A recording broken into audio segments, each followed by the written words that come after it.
Muy buenas tardes. Bienvenidos a la masterclass La transformación digital en la cadena de suministro, un enfoque práctico.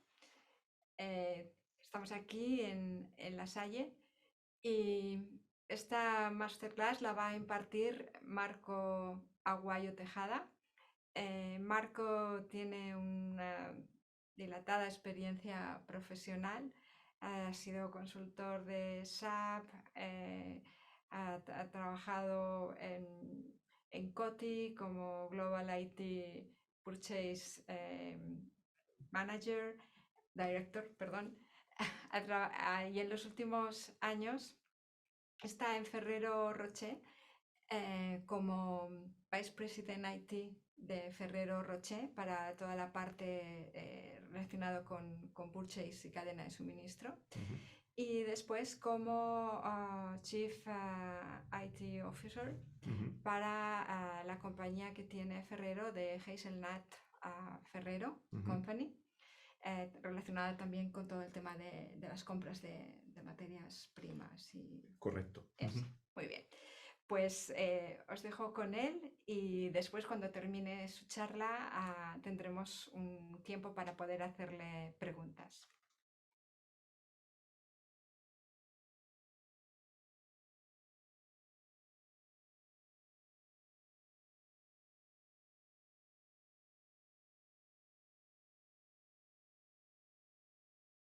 Me dedico profesionalmente a las tareas de tecnologías de la información desde hace más de 25 años. Actualmente en Ferrero Internacional. Supongo que conocéis mi empresa por productos como Nutella, Kinder o Ferrero Rocher. Soy exalumno de La Salle. Tengo formación en ingeniería y en dirección de empresas. Y bueno, un poco para que me conozcáis más como persona, algunas de mis aficiones. Me gustan los juegos de mesa, soy jugador de ajedrez, buceador. Y para que tengáis una idea de cuáles pueden ser mis valores y mi aproximación profesional en relación a las personas con las que trato y a mi equipo, una muestra de la gente que yo siempre he admirado es la Madre Teresa de Calcuta, Rafael Nadal o Fernando Nando Parrado, que para los que no lo sepáis fue uno de los supervivientes del accidente que hubo en los Andes en los años 70 y que recientemente se ha estrenado una película de ellos en el Festival de San Sebastián. Sin más demora, a mí me gustaría que la sesión de hoy fuera muy práctica, que salgáis de aquí en media hora con una receta que pueda servir para si mañana mismo vuestro director o vuestro presidente del consejo os pide que empezar una tarea, un proceso de transformación digital en la cadena de suministro, que tengáis una idea práctica para poder tener una primera aproximación a cuán grande y que tengáis una idea de cuán relevante es la tarea y el sentido que tiene la transformación digital en el área de la cadena de suministro. Me gustaría empezar planteando realmente por qué hacemos esto, o la pregunta que se puede preguntar un jefe de operaciones o un director general o un jefe de operaciones, ¿por qué tengo que hacer esto? Algunas de las predicciones que realiza la empresa regularmente, la empresa Gartner, son realmente, yo diría, no alarmantes, pero sí realmente muy reveladoras. Entre ellas, a mí quizá la que me sorprendió más es que en 4 años, en el 2027, más del 60% de las organizaciones ya no va más allá de un modelo de third party logistics. sino van más destinadas a tener un modelo de Fourth Party Logistics. Luego podemos hablar un poquito más de las diferencias, de forma que teniendo una relación estrecha con Fourth Party Logistics se pueda acelerar la transformación digital. Luego otra que me parece más cercana por lo que nos toca como consumidores es que el más del 50% de la logística en el 2040 serán no carbón neutrales, sino incluso carbón positivas. Y este es el escenario en que nos movemos y es para el que tenemos que estar preparados. O sea, ya la pregunta no es por qué tengo que hacerlo, sino cómo voy a hacerlo, y el momento para empezar también está bastante implícito. El momento es ya. Andando un poquito más en por qué tengo que hacer esta tarea, yo me gustaría que os quedara con el concepto que he reflejado aquí en este diagrama DAFO de fortalezas y debilidades. Es que realmente existen unas amenazas externas que van más allá de mi propia industria, como pueden ser la existencia de cada vez más leyes y regulaciones a nivel que vienen desde Europa y que tienen que ser implantadas en los diferentes países, que afectan directamente o indirectamente a la cadena de suministro. Por daros un pequeñito ejemplo, este año entró en vigor en Alemania la Supply Chain Act, y el año que viene, en el 2024, será de obligatorio cumplimiento en todos los países de la Unión Europea. Esta ley, básicamente, esta regulación lo que nos dice es que tenemos que hacer una auditoría de nuestros proveedores, y no solo de la primera línea de proveedores, sino más allá, hasta lo que se llama la Tier N, proveedor del proveedor del proveedor del proveedor, en el sentido de que se autodeclaren como no practicantes de procesos en contra de human rights, de derechos humanos, de explotación infantil, y que sea sostenible medioambientalmente. Eso solo por daros un ejemplo. Luego los que vengáis de finanzas, las altas presiones en costes, en top line, en bottom line, que se reciben de parte de los financieros, y que tengo que hacer algo para enfrentar a ello. Luego las altas expectativas de los clientes, como consumidor, como cliente, lo quiero ya o mañana máximo, y aparte quiero saber de dónde ha venido y qué se ha hecho con ello y cuándo lo voy a recibir. Esa presión externa quizá es más importante de lo que desafortunadamente hemos vivido hace poco en relación a la pandemia de la COVID-19. Todos hemos oído temas como el impacto que ha tenido la cadena de suministro, cuán resilientes serán nuestras cadenas de suministro, cortes en suministro, etcétera, etcétera.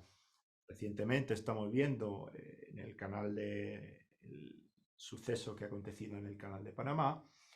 Pues todo ello hace que nos tengamos que plantear y reaccionar dentro de la empresa de una manera enérgica, de una manera potente y de una manera inmediata.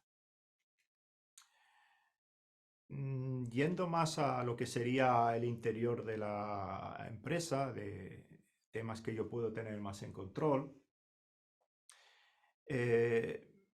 las debilidades que aducen los directivos que ocurren dentro de sus empresas son la falta de transparencia. El dato, si existe, no está disponible, y peor, si existe, está duplicado, y aún peor, si está duplicado, es diferente entre sí, con lo cual no tengo un punto donde apoyarme claro para la toma de decisiones.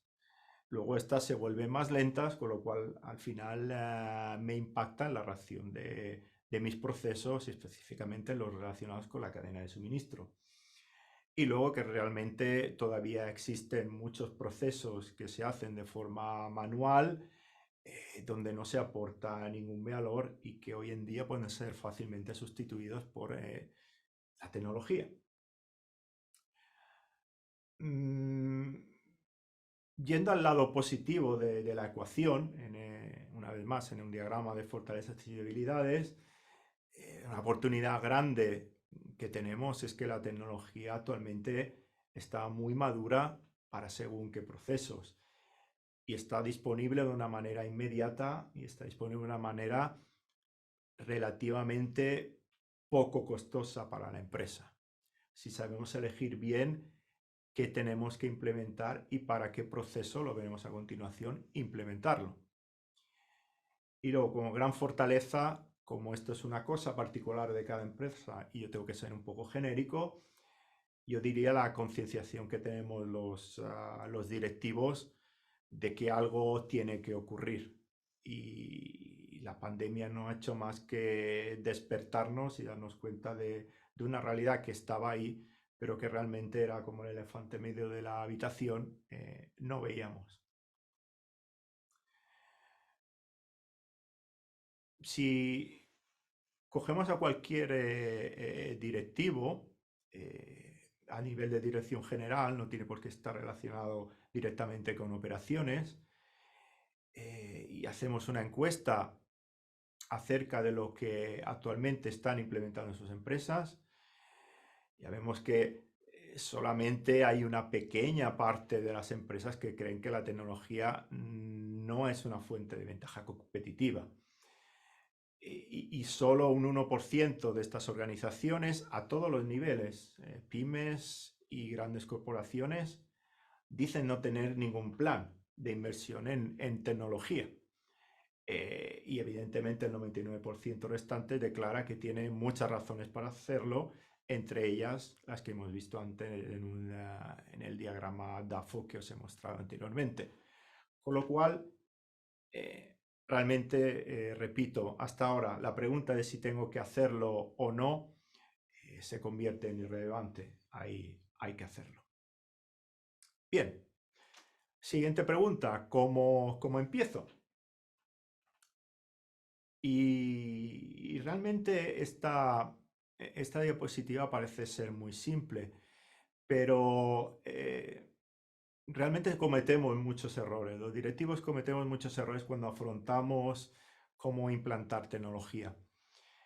Y al final os dejaré un mensaje para que os cale. Quiero que sea uno de los mensajes que cuando salgáis de aquí os cale y os llevéis con vosotros. Solo tengo 3 o 4, lo prometo. No he intentado evitar la jerga tecnológica, pero esos mensajes que dejaré abajo de cada diapositiva son los que quisiera que llevaseis consigo vosotros mañana cuando tengáis alguna conversación a nivel de dirección o a nivel profesional.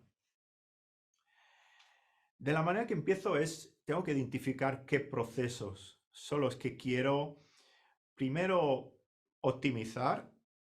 Veremos que hay una escala de madurez en los procesos donde los cualifico en un número del 1 al 5 y nos señala a qué nivel quiero llegar y qué tecnología tengo que aplicar para llevarlos a ese nivel. Y este es el primer paso que tengo que hacer. No puedo de ninguna manera empezar a saltarme pasos e intentar saltar en un proyecto de implementación si no tengo claro qué procesos son aquellos a los que la tecnología tiene que ayudar a moverse al siguiente nivel. No hay nada peor que poner tecnología en un proceso, veremos que definimos como ad hoc. En España lo que llamamos asalto de mata, un proceso donde la persona que no está lleva a que el proceso se pare o que hay que esperar hasta que esa persona esté disponible o que realmente si esa persona deja la compañía ya no se sabe cómo hacer el proceso. Y si se sabe y pregunto por qué lo hacéis, la respuesta es porque siempre lo hemos hecho así. Bien, primera receta que os quiero dar. el ejercicio de calificar a cada proceso en su totalidad o en una parte de él, el estado de madurez en el que está, es imprescindible. Este proceso de evaluar el proceso puede ser llevado exteriormente, con lo cual puedo tener un sobrecoste, o puede ser internamente con un ejercicio de introspección, con un ejercicio un poquito más ad hoc, pero que realmente me empiece a señalar las áreas donde tendríamos que hacer algo, entre comillas. No voy a entrar en las definiciones, es un modelo de dos académicos americanos, os puedo dejar la referencia más tarde, pero básicamente el mensaje aquí es que aquellos procesos que yo quiera llevarlos al siguiente nivel con la tecnología, como mínimo, sin tecnología tienen que estar a un nivel 3. Yo personalmente lo relajaría un poquito, pondría en un nivel 2,5.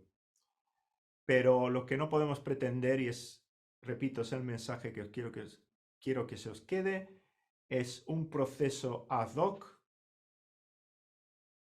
ponerle tecnología encima, porque va a ser peor.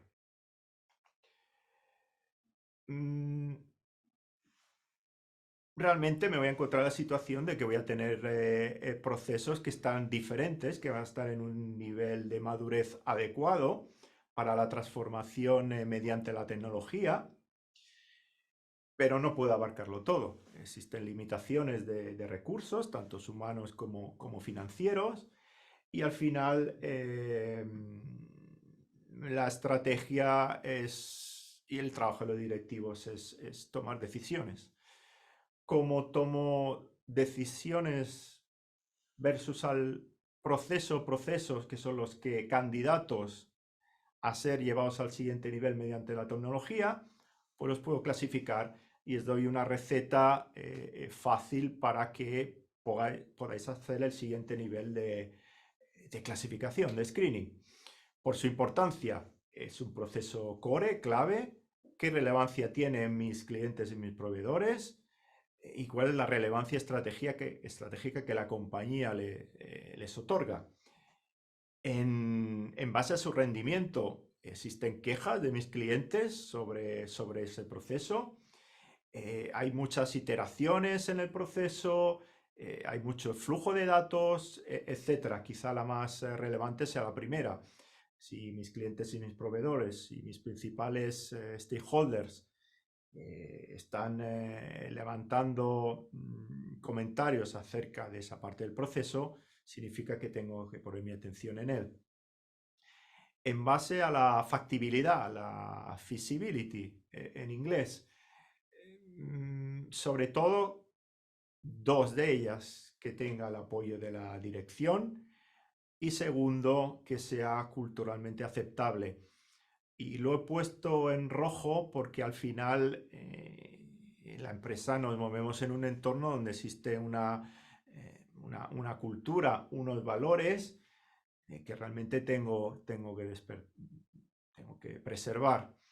Luego os contaré una anécdota mía cuando tuve una conversación con el Mr. Giovanni Ferrero, es la tercera generación fundadora de la compañía, cuando le fuimos a presentar un proyecto de transformación tecnológica, en este caso era en el área de compras. Y bueno, me dio un mensaje que me caló y que me gustaría que os quedarais también. Y tiene que ver con la cultura. Y luego, lo último, el potencial. Si realmente no existe la tecnología adecuada o la tecnología no está en el nivel de madurez que se requiere para que ese proceso se llegue al siguiente estadio, es mejor atacar otras áreas. Veremos luego el ciclo de madurez de la tecnología y cómo esto me puede ayudar a tomar decisiones de más o menos riesgo según el apetito que tenga la compañía versus al riesgo. Luego tengo que evaluar qué recursos necesarios voy a tener. Y aquí juega un papel muy importante y relacionado con la charla de hoy, la formación que tengan que tener los directivos o las personas de operaciones que tengan que formar parte de estos programas de transformación digital. Yo desde el punto de vista de IT, siempre he pensado que un profesional de las tecnologías de información tiene que tener una formación mínima de negocio y en contrapartida lo que yo como ejecutivo de IT pido a los profesionales del negocio en el área de operaciones es que tengan un mínimo conocimiento de tecnología y que tengan conocimientos suficientes de todas las áreas de la empresa porque realmente ya no vamos a hablar más de funciones o departamentos dentro de la empresa. Cuando se habla de esta manera es que estamos realmente en un nivel uno o 2 en la pirámide que hemos visto antes. Cuando se empieza a hablar de procesos end-to-end, ¿no? de source to pay, de abastecimiento hasta pago, de make to ship, desde la fabricación hasta la entrega, es que estamos rompiendo esos silos, esas barreras interdepartamentales y estamos hablando como uno solo.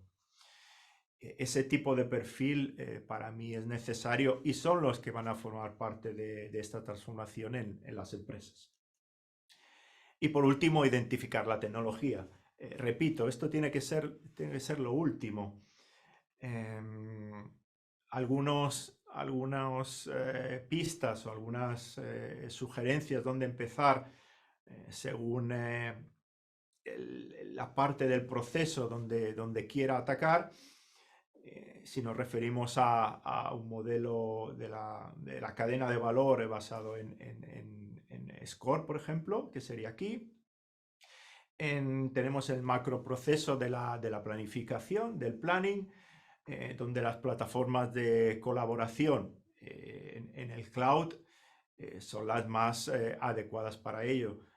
No voy a entrar en marcas comerciales. Si alguien me quiere contactar en privado, le puedo dar una sugerencia, pero ya existen este tipo de herramientas, realmente son ya casi una commodity por las cuales tú, por ejemplo, puedas compartir un forecast de producción con tus proveedores de forma que ellos te puedan confirmar si son capaces de suministrártelo en tiempo o no y evitar correos, llamadas y Excels. He dicho que no iba a nombrar ninguna herramienta, pero herramientas ofimáticas que tradicionalmente se han usado para ello. En el área de compras, yendo de izquierda a derecha, en el área de compra tenemos la creación de pedidos de compra automáticos mediante RPAs, que son robots software implementados mediante programación. El lenguaje común lo que conocemos como una macro con esteroides. Y luego podemos ir hacia tecnologías más punteras, como podría ser contratos, los smart contracts utilizando blockchain. En el paso intermedio de la fabricación, casi todos hemos ido a hablar de la impresión aditiva, de la impresión 3D, muy adecuada para el prototipado y internamente en Ferrero tenemos ejemplos de ello. Conocéis, por ejemplo, seguramente el huevo Kinder con sorpresa, donde dentro lleva un mini juguete con piezas que se unen y forman un pequeño juguetito con lo que los niños pueden jugar. El prototipado de esas piezas se hacen en Ferrero, se hacen en Italia y son después de probarlas donde finalmente se mandan a producción para su lanzamiento final. Pero todas las discusiones con el proveedor, con el co-manufacturer en este caso, se llevan a cabo con un modelo ya real. Entonces esto es una tecnología que actualmente no es demasiado cara y realmente puede ser de implementación muy rápida. Y si ya nos movemos al área de distribución, pues tenemos, por ejemplo, todo el área de la robótica colaborativa en operaciones de almacén, operaciones de picking, operaciones de packing, etc. Y algo un poquito más, no diría sofisticado, pero un poquito más, que requiere más gestión del dato, que son todo el tema de analytics y las torres de control logísticas y las predicciones en base a Big Data. Bien, al final de todo esto, ¿qué le tengo que presentar a mi presidente o a mi consejo de dirección? Pues le tengo que presentar una hoja de ruta de inversiones en tecnología o reingeniería de procesos que se van a apoyar en la tecnología, que yo podía clasificar en tres grandes grupos. Lo que llamamos los quick wins son proyectos muy tácticos con una mínima inversión y con un retorno a muy corto plazo, adecuado para procesos que están en un nivel 3, yo diría que incluso 2, 2,5 de madurez, y que realmente lo que produce es un efecto de bola de nieve positivo. Entrego resultados rápido y eso crea una inercia positiva, un estado de querer seguir con la hoja de ruta.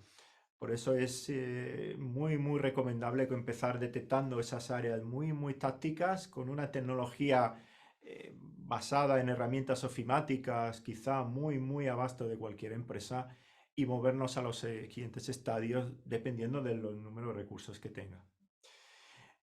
Luego podemos seguir con iniciativas ya más tácticas, dedicadas a procesos de nivel 4 que desearía llevar al siguiente estadio o consolidarlos en el nivel 4. Dentro del nivel intranivel, hacerlos que sean más eficientes posible. Y por último, acabar con iniciativas, un set de programas que sean más a largo plazo, que ya me toquen áreas core de la compañía y que su rentabilidad sea vista como algo que no va a ser inmediato, sino que me tiene que dar un retorno, yo diría en el plazo de 3 o 5 años. Bien. Realmente, otro de los mensajes que me gustaría es intentar evitar lo hecho siempre así de esta manera. Vamos a implantar tecnologías sobre lo que ya estamos haciendo porque hasta ahora no se ha funcionado y hasta ahora he tenido resultados. Bien, pero siempre puedo hacerlo mejor. Y si recordáis o lo vais a aprender realmente, si decidís o vais a cursar este máster, es el modelo de producción Toyota, donde realmente se plantean cuestiones, donde realmente se intenta eliminar lo que ellos llaman la muda, el desperdicio, y realmente se intenta mirar de una forma crítica el proceso y tener un espíritu de mejora continua, lo que ellos llaman el Kaizen. Para ello y para romper el hielo y lo que es el proceso creativo, existe un modelo que se llama el de las 5 W más 2 H, viene de inglés, 5 Why and 2 How, que para cada parte del proceso que quiera cambiar, realmente me pregunto con el equipo que va a participar en esa reingeniería, temas como ¿puedo eliminar esta parte? ¿Realmente sí o no? ¿Por qué hago esto? Más allá porque siempre lo he hecho así. Es cuando empiezas a descubrir cosas que realmente han estado ahí y que nunca he tenido tiempo por el día a día del negocio o no los recursos suficientes como para planteármelo. Repito, es un modelo que no quiero, os dejaré ahí en la presentación y que podéis buscar vosotros, pero os puede servir como herramienta para empezar a plantearos qué áreas necesito cambiar. La última diapositiva, y quizá esta sea la más importante en torno a la reingeniería de procesos. Dos mensajes aquí. El último punto, buscar maneras de posponer el producto final. La personalización al cliente, mientras más tarde mejor. Un ejemplo, frascos de Nutella destinados para diferentes mercados. Si yo el etiquetado lo hago en el almacén, lo externalizo a mi proveedor logístico y en ese último momento que decido esa personalización, me ahorro todos los costes de etiquetar esos productos a la salida de producción y evitarme que tenga exceso de producto en un mercado con una etiqueta en un lenguaje y defecto de producto en otro mercado con la etiqueta en un lenguaje diferente. De la misma manera se hacen las cadenas de automoción. Lo sabéis bien, hay una empresa cerca de Barcelona donde fabrica diferentes modelos, unos premium, otros de segmento medio y otros de menos premium, en los cuales la mayoría de sus componentes son estándar, son iguales, y la personalización se hace al final, lo más tarde de la cadena. Y el último mensaje, y quizás sea el más relevante, jamás se externalizan los procesos que son core, clave de la empresa. Pecado mortal. Luego hay otros temas que podéis plantearos, como dónde pongo el punto de decisión, que tiene que ser donde se ejecutó la tarea, no fuera. El proceso lo baso en un Pareto, en un 80-20, no basado en la excepción, sino basado en el flujo dominante, y al final evitar tareas duplicadas con otros participantes de las cadenas. Si un proveedor me suministra con un certificado de análisis, vía contrato o vía otros mecanismos, me puedo evitar hacer otro análisis a la entrada, según para qué producto, etcétera, etcétera, etcétera. Pero repito, lo más importante es los dos últimos mensajes, el último especialmente. Jamás externalizo, jamás hago outsourcing de procesos que son clave de mi empresa, porque si no pongo el zorro a cuidar las gallinas. Bueno, pues estamos llegando al final y todavía no hemos hablado mucho de herramientas de IT, ¿verdad? Eso vendrá ahora. Recapitulando, ya sabemos qué proceso voy a cambiar, ya sabemos cómo va a ser el nuevo proceso, ya he definido qué perfiles a todos los niveles voy a necesitar para ejecutar ese proceso. Muy importante, voy a definir indicadores de desempeño de ese proceso, porque según en el estadio en el que estaba, incluso estaba en un nivel 3 o 2 y medio, la tendencia es que quizá no lo medíamos. Hay que medirlo, hay que definir indicadores y hay que definir un nuevo límite a esos indicadores. Ejemplo, si mi objetivo era entregar todos los pedidos en su totalidad en una sola entrega en un 90x%, mi nuevo target tiene que ser entregarlo en un 99%. Por ejemplo, a eso me refiero con definir nuevos estándares. Y por último, proveer de la tecnología necesaria. Y ese es mi trabajo principalmente. Y al final de todo, y este es el mensaje que me dio Mr. Giovanni Ferrero, es muy bien, pero preservando la cultura existente, transforming while preserving, y asegurando la continuidad del negocio. Esto es imprescindible. Hay que asegurar la continuidad del negocio y no entrar en choques culturales con la empresa.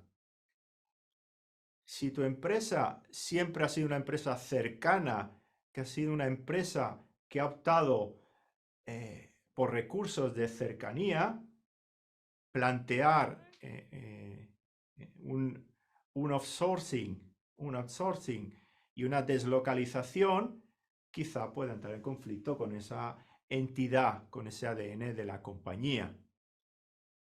Y sobre todo, realmente, si el negocio es impactado, entonces tenemos un problema. Bueno, supongo que muchos estaréis esperando. Bueno, ¿y la tecnología qué? Pues sí, la tecnología, como bien al final, será de lo último que habla. Hoy en día tenemos múltiples opciones y siguen evolucionando para con la que disponemos de tecnología bastante madura para ser aplicadas en procesos realmente sencillos y por todo tipo de empresas. Pero esto requiere un cambio de paradigma. Y os lo he puesto en la columna izquierda de la presentación. Me gustaría quedarme con solo uno de ellos. Y es un tema que realmente tiene controversia, ¿no? Sobre todo con personas que son quizá tecnológicamente menos educadas, son de otras generaciones y no han tenido las oportunidades que hemos tenido nosotros. Probablemente el paradigma antiguo es que el mejor contacto es el personal. Ok, pero ¿para qué? Si lo mejor es tener un diálogo efectivo. No hay nada más inefectivo que un contacto muy personal que acabe en un diálogo que no llega a ningún punto. Y ahí es donde entran los chatbots, por ejemplo. Otro tema es el uso intensivo que se quiere hacer con otras metas que no son la eficiencia del proceso. Puede ser reducción de costes o puede ser otro tipo de reducciones en las que, vuelvo otra vez a la cultura de la empresa, debería entrar o no entrar. La toma de decisiones. Bueno, realmente el directivo es el que toma la decisión y por ello se nos paga, pero si tenemos herramientas que nos den pistas, que nos den insights, que nos den información y nos dé una sugerencia de prescripción por dónde tendría que ir la decisión, mejor que mejor. Y ahí es donde entran los sistemas de Big Data y Analytics, etcétera, etcétera. El campo es amplísimo.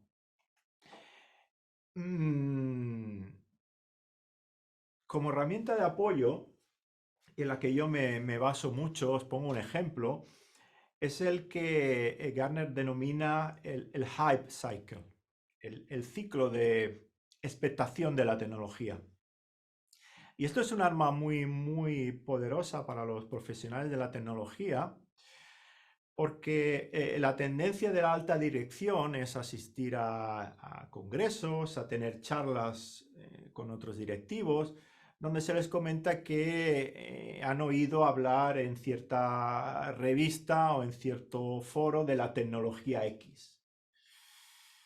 Pero bien, esa tecnología puede estar en un grado de madurez que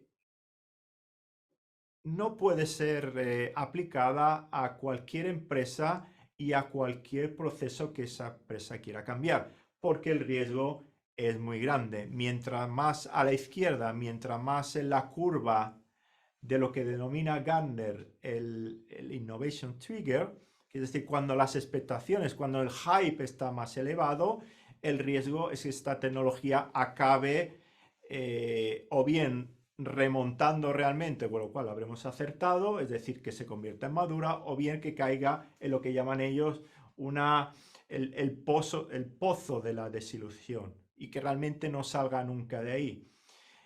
Os pongo varios ejemplos porque realmente con lo que quiero que os quedáis es que existen estas herramientas que ayudan a los profesionales tanto de IT como de operaciones a tomar decisiones informadas. Por ejemplo, los gemelos digitales. Los gemelos digitales para el área de almacén y para el área de operaciones, todo lo que son operaciones de suministro, no en fabricación. Idealmente tener un gemelo digital donde me modele la cadena de suministro, donde yo pueda chequear el impacto que una oscilación de la demanda pueda tener en mi cadena de suministro, es algo en lo que yo personalmente estoy muy, muy ilusionado, muy expectante, y es algo que me gustaría tener de una manera barata implementada, pero es algo que realmente está en sus primeros estadios de evolución. Apostar e invertir por esa tecnología depende del apetito de los recursos que tenga esa empresa. Si nos vamos al otro extremo, la apuesta segura, realmente existen hoy en día sistemas de cómo hacer la trazabilidad de lo que llaman ellos assets, pero puede ser cualquier componente intraempresa de una manera rápida y sencilla. Hoy en día todo el mundo nos localizamos el teléfono móvil de una manera sencilla. De igual manera puedo localizar dentro del perímetro de mi empresa, incluso fuera, activos. Pueden ser moldes, pueden ser utillaje, puede ser cualquier tipo de activo que sea relevante desde el punto de vista financiero y que tenga que tener localizado y que tenga que tener trazado. Un ejemplo, en granjas de producción de cualquier tipo de fruto seco, cualquier tipo de industria de la agricultura, los activos como pueden ser tractores, herramientas, etcétera, actualmente se traquea, se hace trazabilidad mediante estos sistemas. Realmente hoy en día es una commodity. Tengo Google Maps, posiciono y sé en cualquier momento dónde están esos activos. Y así realmente puedo recorrerle la curva y tomar, repito, esa serie de decisiones en tecnología que me ayuden al final de ese proceso de identificación, selección de recursos, selección de tecnología, hoja de ruta. Bueno, última diapositiva. Alguna recomendación por mi parte. Procesos de oficina. Hoy en día con herramientas ofimáticas, del mayor proveedor de herramientas ofimáticas que todo el mundo estamos pensando, ya existe posibilidad de automatizar procesos de una manera sencilla y poco costosa. Con una inversión mínima, estamos hablando de 5 dígitos medio bajos, ya puedo digitalizar y transformar esa parte del proceso. La robótica colaborativa está en un nivel de inversión un poquito superior, pero tiene un rendimiento inmediato en todo lo que es área de productividad, en todo lo que es área de seguridad y hacer las tareas humanas sin riesgo para la integridad física y de la manera más ágil y una manera más veloz. Son los cobots, robots colaborativos, repito, inversión 5 dígitos medios al alcance de bastantes empresas. Y luego ya, si mi apetito y mis recursos son los suficientes, puedo ya empezar a construir cierto gemelo digital, de Digital Twin, que me simule ciertos procesos de la cadena de suministro. Con esto nada más, daros las gracias por vuestra atención, por vuestra presencia. Espero que os haya sido de vuestro interés, que os quedéis con algo muy, muy práctico. Esto no es una clase magistral de un catedrático, sino viene de una persona que ha estado donde estáis ahora mismo vosotros, una persona que ha vivido la experiencia de pequeña, mediana, gran corporación y una persona que realmente es la experiencia que ha vivido en su día a día y que me ha gustado compartir con vosotros de la misma manera que me hubiera gustado que me lo hubieran compartido a mí. Muchísimas gracias y si ahora tenéis alguna pregunta.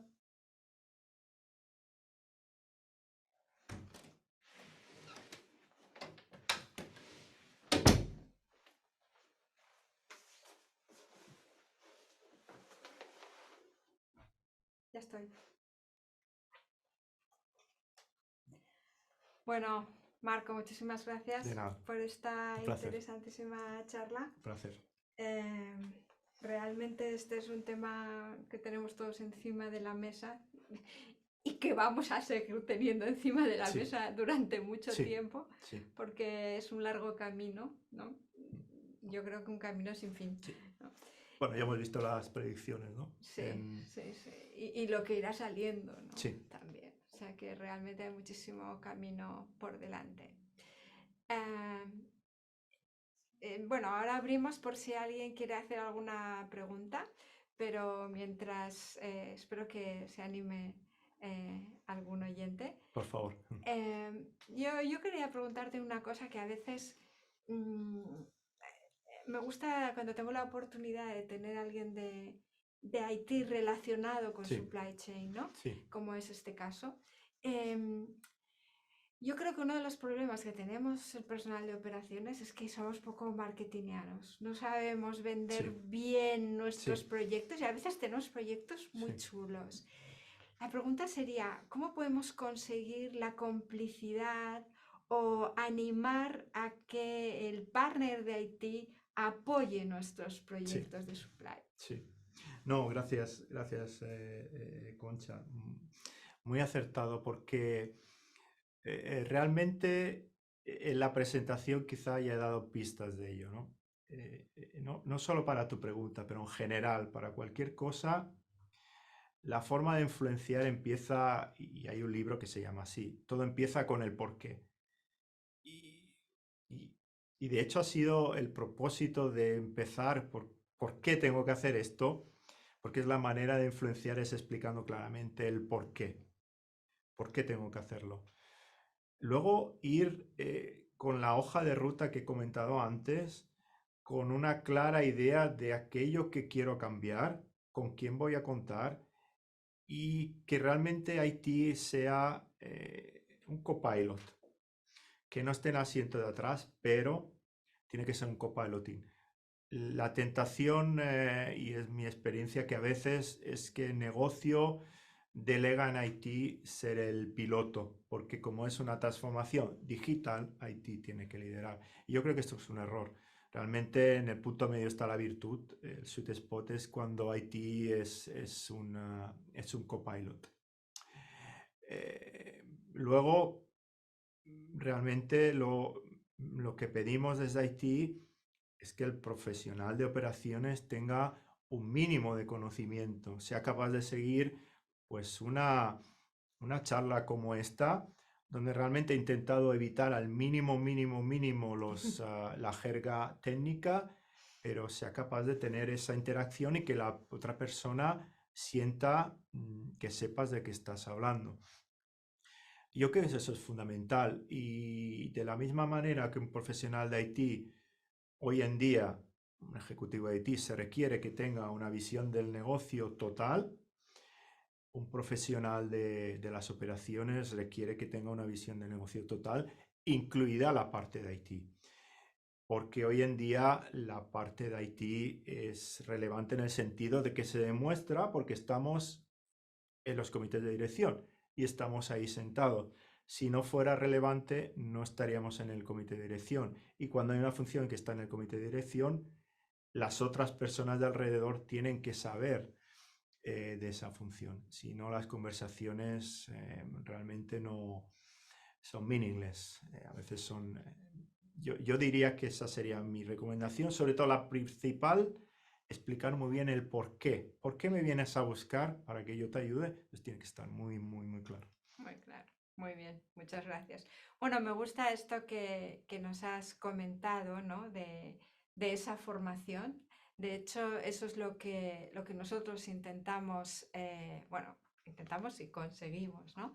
Dar pues a las personas que se animan a estudiar el máster de Supply Chain, que tiene tres versiones, Uh -huh. tres formatos. Puede ser presencial, online que llamamos guiado, que es con una clase, o si no flexible, que es que cada uno pues sigue su propio ritmo de estudio.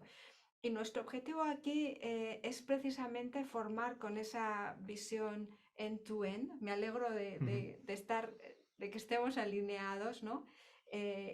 Porque queremos que el alumno tenga al final una visión completa de la cadena de suministro y el para qué estamos ujú, ahí, ¿no? Porque estamos para servir. Entonces, ujú, ¿cómo tenemos que servir y cómo la tecnología nos puede ayudar a hacerlo mejor, ujú, ¿no?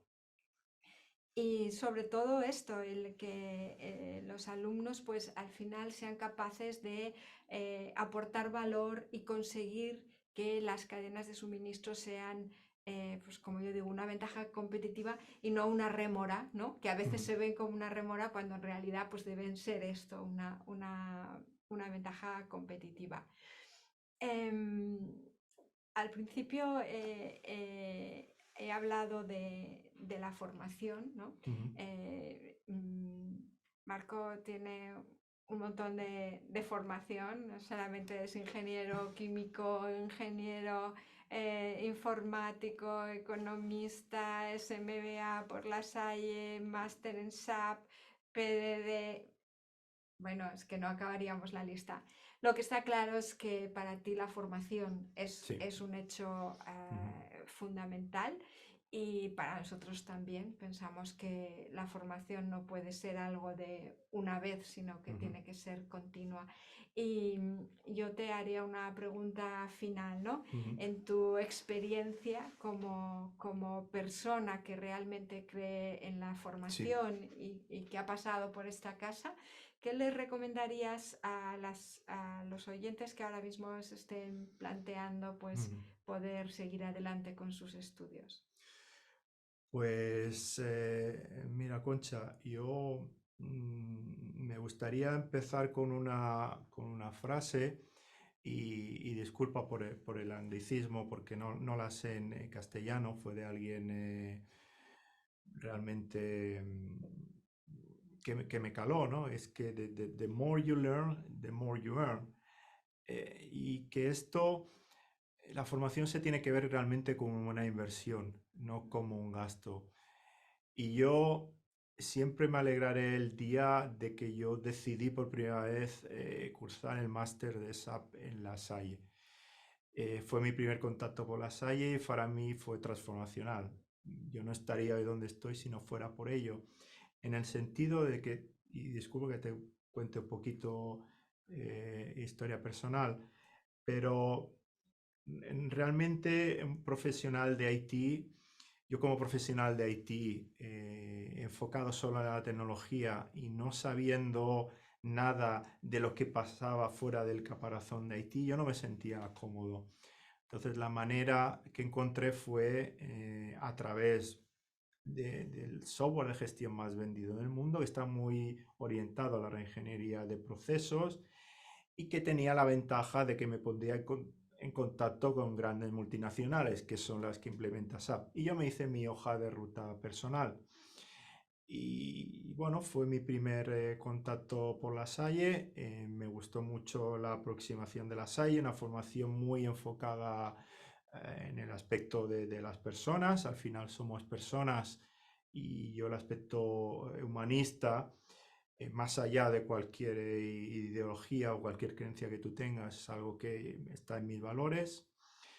Y luego lo complementé con un MBA donde realizábamos un stage fuera de campus, que eso para mí fue también transformacional. Luego, y a la cúspide fue la realización del trabajo final de máster, donde pude entrar con realidades que yo no conocía, la realidad de la pequeña empresa, ¿no? Trabajando los últimos 15 años en multinacionales, grandes recursos, grandes... Entré en contacto con la realidad de la pyme y la realidad de que Marco, que me vienes aquí a vender con un paquete RP de X millones, somos una empresa donde tenemos estos recursos. Bueno, para mí fue transformacional. He tenido oportunidad de estudiar en otras escuelas de negocio, pero yo siempre pongo La Salle por delante en cualquier entrevista, en cualquier currículum. Para mí ha sido un placer, placer de conocerte a ti, placer de tener, seguir seguir teniendo amigos. Y bueno, es una apuesta segura. El profesional del futuro, lo que te decía antes, se le va a exigir que sepa de todas las áreas. No podemos quedarnos en un nivel 2, ¿no? Funciones, silos, hablamos de end-to-end y tienes que tener esa coordinación con otras áreas y realmente tienes que demostrar unos conocimientos básicos sólidos. Aparte, al final, un directivo, la formación en habilidades directivas es lo fundamental. A mí se me paga por dos cosas, por tomar decisiones y porque las que tomes sean lo más buenas posibles.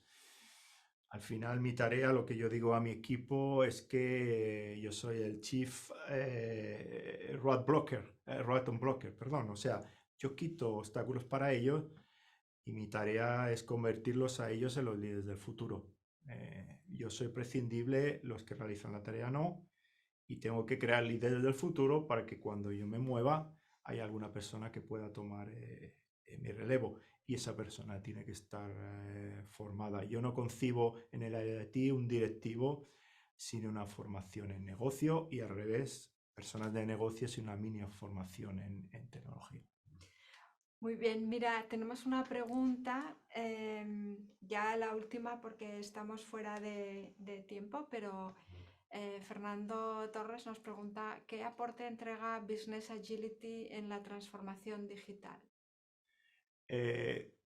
Business Agility en el sentido que yo le doy, que hemos hablado mucho, es que los procesos, ya no hablo de lean, que los procesos sean lean, hablo de que los procesos los lleve al mínimo, al mínimo, al mínimo, si son intraempresa, y los externalice en caso de no ser core lo máximo posible y me enfoque en aquello en lo que la empresa es diferencial y aporte valor. El ejemplo de Ferrero puede ser la calidad y procesos de calidad no los externalizo. Si como Business Agility te refieres a procesos Lean, el Lean Manufacturing, el Lean Finance, todo lo que es metodologías ágiles de implementación, está claro, ya no en las implementaciones que realizamos para estos cierto tipo de, especialmente los Quick Win que hemos hablado antes, no utilizamos metodologías clásicas, waterfall en proyectos, utilizamos metodologías ágiles. Si es por lo que te refieres a business agility. Si me permites, Concha, antes de acabar, he hecho mucho hincapié en la cultura. Si tu empresa es una empresa de corte clásico, con poco apetito al riesgo, una empresa tradicional, una empresa donde se ancla en un legacy muy, muy profundo, como puede ser Ferrero, empresa familiar, tercera generación, hay ciertas iniciativas en las que mejor no tocarlas de momento a no ser que sea imprescindible y apostar sobre seguro. Y de ahí es donde he querido introducir el tema del hype cycle de Gartner. Creo que es esto a la que te refieres con Business Agility. Si no, discúlpame, pero espero haber respondido a tu pregunta. De todas formas, déjame hacer un apunte. No he puesto mi LinkedIn, por favor, me buscáis por LinkedIn, mi nombre y mi apellido, más la palabra Ferrero os llevarán indudablemente hacia mi perfil. Os aceptaré y si tenéis alguna pregunta en relación al máster o a la profesión o a lo que queráis, por favor, decídmelo. Saludos desde Chile. Mira, precisamente tenemos una de las mayores farms, una de las mayores campos de cosecha de avellana en Chile y está creciendo enormemente. Interesante. Y como podéis entender, llevar tecnología al campo, llevar a tecnología a zonas remotas es un challenge. y todo lo que os he explicado os puede servir para tomar las decisiones adecuadas. ¿En qué entorno estoy? Estoy en un entorno rural, remoto, hay una cierta tecnología que no puedo llevar hasta ahí. Mis usuarios son farmers y le tengo que dar la tecnología lo más sencilla posible. No les puedo hablar de gemelos digitales en el campo, ni les puedo hablar de drones que van a recolectar la avellana. Tengo que dar algo más sencillo, tablet sencilla, botones sencillos, sistemas de posicionamiento de los tractores, etcétera, etcétera. Con lo cual espero que lo que ya os he explicado os sirva para el futuro. Muy No bien. sé, Concha, si tienes alguna pregunta más, si alguna No, pregunta más. Sí, están en Talca, sí, precisamente ajá. he estado en Talca y viajaré a Talca, a Grichile, viajaré a Talca próximamente. Muy bien, muchas gracias, Fernando. Gracias, Fernando, sí. Y muchas gracias a ti también, De nada, un Marco, placer, por tu tiempo. un Sé que placer, eres un hombre muy ocupado, que un estás placer. físicamente en Luxemburgo Sí, y te has desplazado hasta aquí. Te lo sí, agradecemos un montón. nada. Y bueno, espero que tengamos ocasión de repetir otra Bueno, charla. aquí estoy para cuando queráis. Un placer y nada, muchas gracias a todo el mundo por vuestra atención, que acabéis de tener un excelente día. Muchísimas gracias. Gracias.